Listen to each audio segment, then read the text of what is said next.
Le commentaire de Fred Bérard. Oui, il est là pour la première de la semaine. Il est là, le mystère de la foi, 8h moins 20. Et avant qu'il nous raconte sa soirée de vendredi, parce qu'il était là dans le temple de la bonne bière, c'était électrique et pas à peu près. Les citations. Salut, M. Bérard. Salut. Bon, le mystère de la foi, faut pas charrier. Le temple de la bonne bière, n'exagérons rien non plus. C'est assez cher. Juste pour dire, je me suis dit, tiens, faisons-nous plaisir. J'ai commandé 2 Jameson & Coke double. Oh là là! Oui, mon ami. Sais-tu combien ça a coûté? Fait que ton condo est à vendre? Tu te combien? Vas-y. Quelle idée.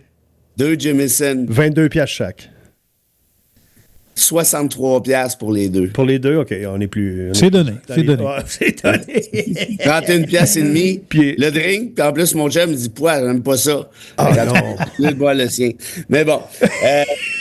Les deux citations. Après cette anecdote savoureuse, les deux citations. Oui, voilà. Non, mais c'est parce qu'à un moment donné, là, il y a quand même des Il y a des limites. à- Ah non, c'est clair. ça va, là. Bon, bref. Aujourd'hui, nous avons Morgan Freeman, ce fantastique acteur américain que tous connaissent, et ce valeureux anonyme qui fait son retour dans la formation. Anonyme est de retour dans la formation. Il vient d'être inséré. On parle en termes de hockey ici. Morgan Freeman, qui est rendu à quel âge, André? J'ai une idée. OK, c'est bon. Merci d'être une source d'information Ça fait impérissable. plaisir. Juste pour dire qu'Anonyme a une présence quand même plus sentie que Patrick Laney. Mais ça, c'est un Oui, débat. oui, mais on ne s'est pas ennuyé de Patrick Laney au En cours fin de des semaine. 2 derniers matchs. Vendredi soir, Oui. tu as vécu quelque chose comme d'autres des Hautes-Laurentides qu'on a vu aussi dans les gradins, d'assez exceptionnel. Parle-nous un peu de l'ambiance et de ta soirée, à part les 2 Jameson à 72 piastres. Écoute, comment te dire, l'ambiance, C'est incroyable. Le dessin, là, incroyable, électrique, incroyable. On dirait que je me prends pour Benoît Brunet, RDF. T'as-tu chanté le Haut-Canada? Parce que tout le monde avait l'air à chanter le Haut-Canada. Toi, il me semble de devoir chanter au Moi, Canada. J'aime pas les hymnes nationaux. Bon, rabat-joie. Je m'arrange toujours pour aller pisser ou aller chercher la bière. Ouais, Jameson à 60 Non, piastres. mais pas de farce. Puis là, quand il chante l'hymne national américain, c'est super malaisant parce que les gens huent, puis franchement, je les comprends. On les entend plus, par contre. En Non. tout cas, moins. Aussitôt beaucoup que moins. l'hymne national commence, on Ouais. perd les gens qui huent. Et ça, c'est malgré la directive du bon Michel Lacroix. Ouais, ben c'est parce que moi, je me mets à la place, mettons, d'un gars comme Cole Caulfield qui a rien demandé, là, qui écœure pas personne. Il est américain. Je sais pas, tu sais, je le répète, là, je pense que les États-Unis de Trump ont besoin d'être hués, là, qu'on se comprenne bien, là. Ouais. C'est le minimum. Mais c'est parce qu'en même temps, dans une compétition sportive comme celle-là, Mais des joueurs qui disent, OK, bon, moi, qu'est-ce que je vais avoir là-dedans? Mais ils comprennent, les joueurs, que présentement, les gens sont choqués. Fait que, tu sais, à quelque part, ils sont pas... Tu sais, c'est pas comme... Ils savent pas, puis à un moment donné, ils se mettent à entendre des gens huer durant l'hymne national. Je ça pense fait quand que même Non, non, quelques je suis- semaines. Mais au-delà de ça, c'est aussi l'effet de foule. Tu sais, on a même hué Logan Thompson quand il s'est blessé. Là. Tu sais, absolument, Ouais. il y a un esprit sportif où tu applaudis le gars quand il se relève. Là, il a été hué, conspué. Ouais. Puis en fait, les gens ont chanté Thompson toute la soirée. Ouais. Mais jusqu'à temps qu'il se blesse. Mais ça, c'est de Il a bonne pas guerre. été- Mais quand le gars se blesse... Oui, non, mais non, puis il a pas été mauvais, là, tu sais, je pense qu'il a bien joué de façon générale. En tout cas, bref. Mais gars, c'est ça l'ambiance des séries. Tout le monde vire fou. Puis c'était, écoute, le premier match des séries depuis combien de temps? 4-5 ans? Ben, peut-être? avec des gens plus longtemps que ça. 2018, Ah, même, ça se peut. ouais. Ouais, C'est vrai. 2017-18. Fait que, non, écoute, c'était fantastique. J'ai adoré ma soirée. Les Canadiens ont gagné, évidemment, tant mieux. C'était super, mais même s'ils avaient perdu dans un match comme ça, Ouais. ça aurait quand même été une très, très belle soirée. Et l'ambiance à Montréal après le nightlife devait être le fun aussi. Cette ambiance-là a dû se refléter sur le reste de la soirée. Ah, écoute, j'ai pris un Uber et je suis retourné chez moi. Je pourrais pas trop dire. Non, mais quand on dit que ça fait du bien et que ça a un effet oui. positif Ah non, d'être ça, en oui. série, là, c'est incroyable. Ah, ben oui. Oui. Puis tu sais, tous les gens parlent de ça dans les bureaux de centre-ville, dans les restaurants. C'est vraiment... Je pense que ça nous fait du bien collectivement. Là, c'est sûr que 3-1, c'est un petit peu plus difficile, mais tu sais, est-ce que vraiment le Canadien avait d'affaires en série? Déjà là, c'est pas clair. Fait que juste le fait de participer avec un club super jeune, je pense qu'on est le deuxième club Le plus jeune. C'est dans le plus la jeune des séries Ligue. Dans actuelles. les séries, mais dans toute la Ligue, c'est Ouais, le deuxième. peut-être. Ouais. C'est prometteur, c'est le fun. Puis, tu sais, tu vois que les joueurs vedettes sont jeunes aussi. Là. Bref, moi, honnêtement, il y a juste du positif à sortir de ça. Là. D'accord avec toi. Tu penses quoi de ce moment? Je reviens à l'hymne national, puis on va lâcher le hockey après, mais là, je vous amène vers la politique tranquillement. Hier, j'ai eu la réflexion, parce que là, les gens la chantent à ses poumonnés, là, le chantent à ses poumonnés là, au Canada. Là. Ouais. Pour un souverainiste ou un séparatiste, comment tu te positionnes comment? Parce que comment tu te positionnerais? Tu l'es pas, là, mais comment tu penses qu'il se sent? Je sais pas. Mais le souverainiste se sent comment devant cet élan de patriotisme soudain depuis quelques semaines? Moi, j'ai toujours dit, depuis longtemps, que le projet... J'ai voté oui en 95, par ailleurs, que le projet souverainiste est un projet parfaitement légitime pour tout peuple, particulièrement dans un peuple francophone qui, comme pour n'importe quelle autre langue minoritaire, là, mais qui est noyé dans un océan anglo, hein, comme le Québec en Amérique du Nord. Cela dit, et ça c'est moi, puis c'est ce que je dis à mes amis souverainistes qui sont plus crinqués, jamais je voterai oui pour un projet qui a comme matière grise un Mathieu Bock-Côté derrière qui tient des politiciens en marionnette. Ça va pas arriver. Ouais. C'est pas mon genre de pays. Puis c'est pas le genre de pays qui intéresse la majorité des Québécois. J'en suis archi convaincu. Alors, d'ici là, quand les leaders souverainistes, certains leaders souverainistes feront leur examen de conscience, on se rejasera. Puis je serais très ouvert à l'idée mais encore une fois, un programme qui veut battre des immigrants puis qui veut rien savoir des droits fondamentaux, moi, ça m'intéresse pas. Et je pense qu'on est une couple comme ça. Mais bon, fermons cette parenthèse pour dire ceci. Si t'es souverainiste, c'est sûr que là, c'est compliqué un petit peu la vie, là. Parce que le contexte, disons, n'est pas super méga favorable. Quoique les appuis à l'indépendance n'ont pas fondu non plus. Hein, ça a descendu, évidemment, peut-être un petit creux, peut-être 29 puis ça a remonté maintenant. C'est drôle parce que j'étais en entrevue à CBC hier, puis il me demandait, ou samedi, je sais plus, puis il me demandait qu'est-ce qui se passe avec les souverainistes au Québec. Ben, je dis, Donald Trump a réussi quelque chose qu'aucun premier ministre canadien n'a jamais réussi, c'est-à-dire unir tous les Canadiens, incluant les Québécois. Ouais. Il n'y a personne qui a réussi ça avant. Là. Brian Mulroney, peut-être un peu. Puis encore là, c'est une coche en dessous de Trump. Ah oui, tout à fait. Pareil. Ce qui fait que les souverainistes, il y en a qui, à mon avis, vivent sur une autre planète puis qui s'imaginent que Trump va annexer le Canada sauf le Québec, là. Ça, c'est archi méga farfelu, là, comme hypothèse, mais peu importe. Laissons tomber ces gens-là.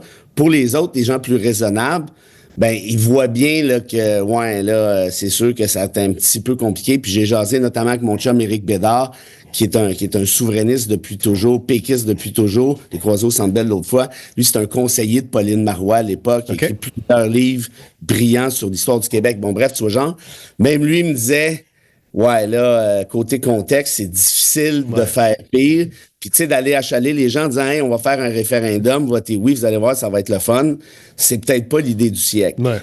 En plus de ça, il y a une majorité, je sais pas, mais il y a une portion appréciable de Québécois qui se fichaient presque totalement ou semi-totalement du Canada, qui là, tout à coup, se disent, tu sais, le Canada, c'est pas mon pays au sens fort du terme, mon patriotisme m'en éloigne, je le trouve méprisable pour toutes sortes d'affaires, mais au final, quand on met les choses en perspective, c'est quand même pas si pire que ça. Hein. Comme Gilles Duceppe disait, et René Lévesque, le Canada, c'est pas un goulag, là, faut pas virer fou. Ouais. Puis c'est drôle, quand je me promène, mettons, sur l'autoroute, je vois une publicité de la cage au sport, Canadien jusqu'au bout. Ouais. Et là, ça m'a pris 2 secondes avant de comprendre le double sens. Ouais. Tu sais, la cage au sport, là, qui est quand même pas une entreprise anglophone du West Island, qui est une entreprise québécoise, francophone, qui se targue, qui fait sa publicité avec le fait d'être canadienne. Mais qui a maintenant des succursales en Ontario, je pense. Là. Ah oui, mais possiblement, mais je voudrais te dire, c'est que c'est né au Québec. Oui, tout à fait.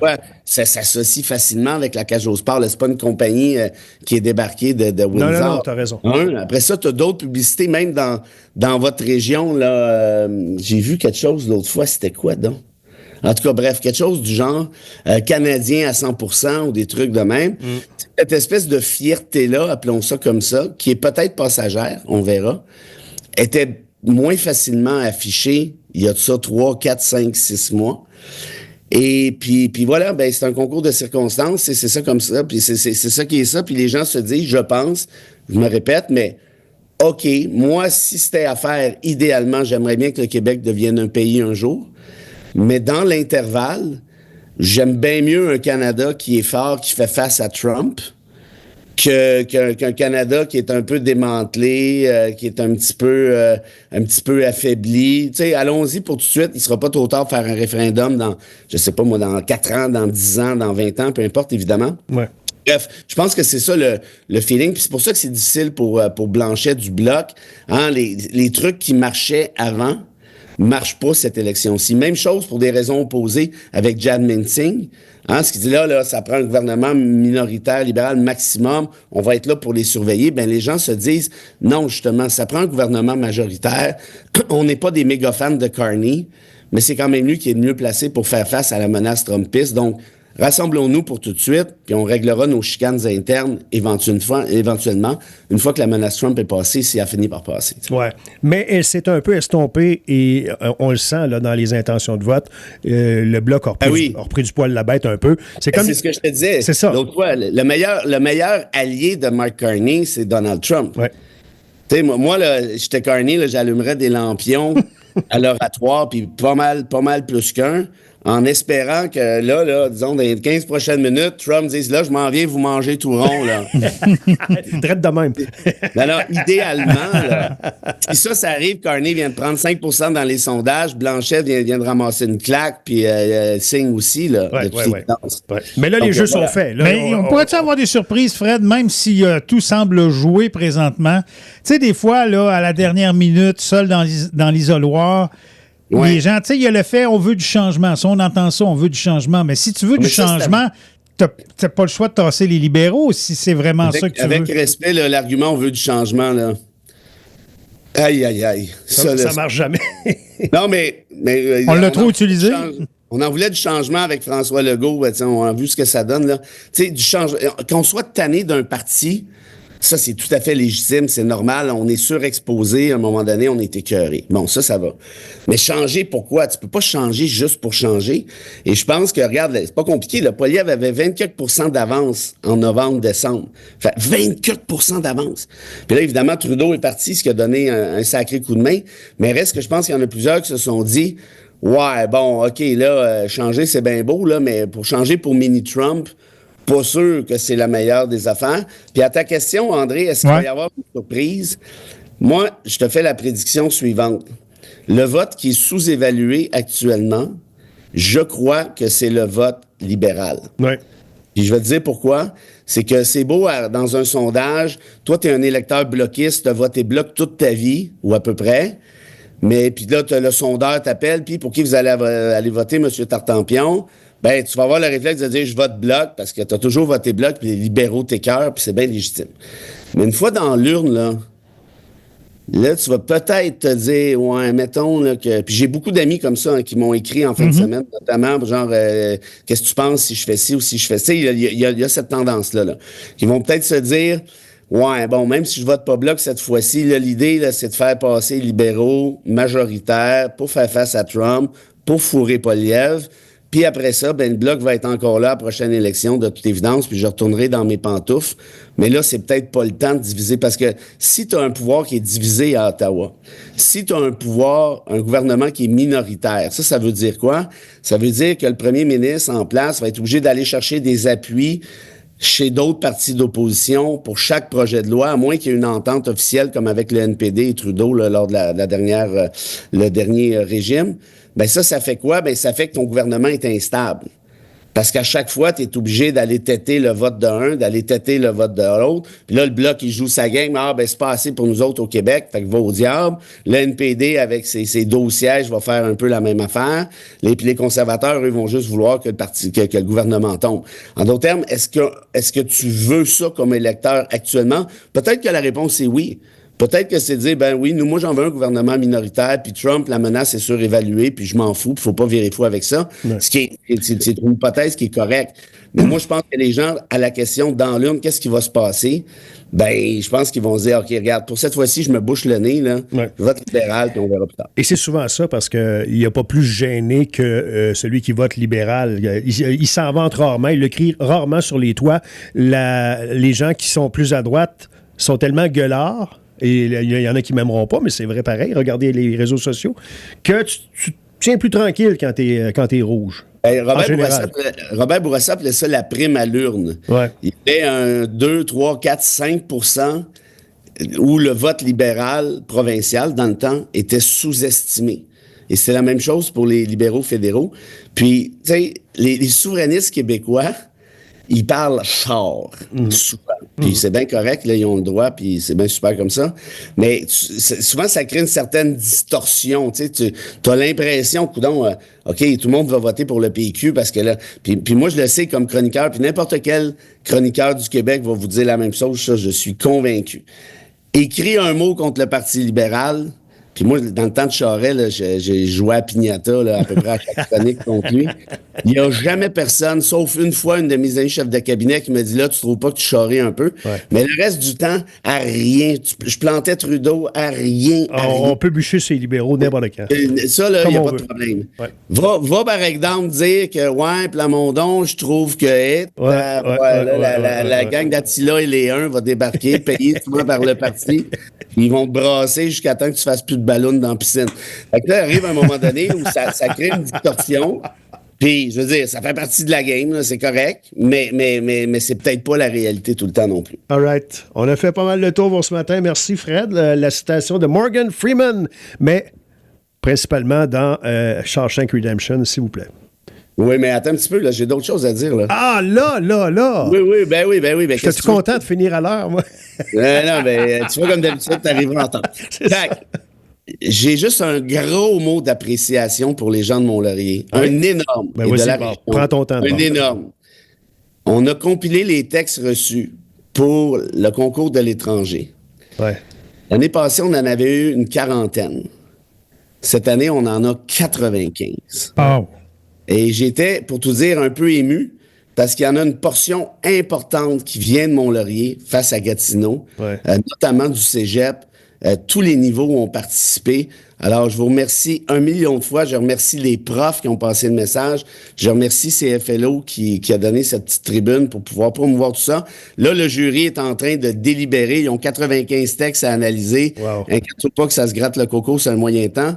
Et puis, voilà. Puis pour les petits dons à la Fondation, il y a des petits coquinots là, qui nous avaient dit « Oui, je vais donner de l'argent, je vais donner. Venez chercher le chèque à tel restaurant. » Là. Ah ouais. Là, ils sont disparus. Là. Il y en a qui se reconnaissent. www.fondationfrédéricbérard.com. Vous pouvez faire un don directement. C'est pas difficile. Vous n'avez pas besoin de mon oncle Frédouille pour aller chercher le chèque. Voilà. Ça s'appelle « Respecter sa parole ». Ce serait fantastique. Les journalistes ont tous donné, eux autres?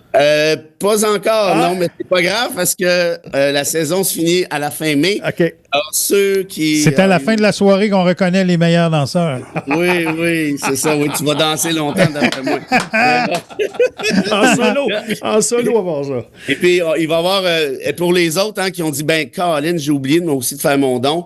Allez-y, on a ramassé des sommes intéressantes. On va avoir des belles bourses, plus de 10 000 $, mais on aimerait ça peut-être en offrir plus pour l'an prochain. Donc, gênez-vous pas. Allez-y, vos petits 20 $, vos petits 50 $. Pour la région, pour cette belle jeunesse sulfureuse. Bon, maintenant, la belle histoire, ce sera pour demain. Morgan Freeman, c'est bien beau, mais juste avant, je vais quand même faire anonyme parce qu'il est fantastique. Okay. Anonyme te disait ceci. Si les personnes trans te dérangent plus que les nazis, pose-toi des questions. Sacrifice, hein?